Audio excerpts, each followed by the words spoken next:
এই না বান্ধবী, তোমার থেকে যে 2 দিন আগে ড্রেসটা নিয়েছিলাম না, ওটা ভালোভাবে ধুয়ে আয়রন করে আবার তোমাকে ফিরিয়ে দিলাম। এই না বান্ধবী। বন্ধু, তুমি তো মনে হয় ভুলে গেছো, তোমার থেকে যে আমি 3 বছর আগে এই লুঙ্গিটা নিয়েছি, লুঙ্গিটা তো তোমাকে আমি ফেরত দিচ্ছি। কিছু সমস্যা হয়নি, বুঝলে? 3 বছর আমি চালাইছি, কোনো সমস্যা নেই। খালি অল্প একটু ছিঁড়ে গেছে, বুঝতে পারলে? এ দেখো, অল্প একটু ছিঁড়ে গেছে। रुको जरा सबर करो।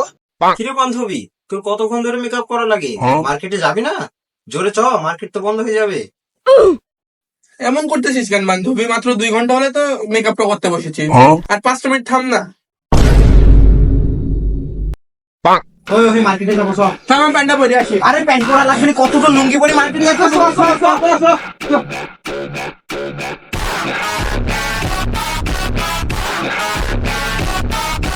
और अभी तो रुको, क्लाइमैक्स अभी बाकी। কি ব্যাপার, তুমি আমাকে বড় আপু বলে ডাকো কেন? তোমার থেকে তো আমি মাত্র 6 বছরেরই বড়। এরপর থেকে আপু বলে ডাকবো, এমনি আপু, শুধু আপু, ঠিক আছে? কি কি সমস্যা? তোর থেকে আমি 2 দিনের বড়, 2 দিনের। আব্বা বলে ডাকবো, আব্বা, বড় ভাই না, বুঝতে পারলো? কি আব্বা বলে ডাকবো? যা।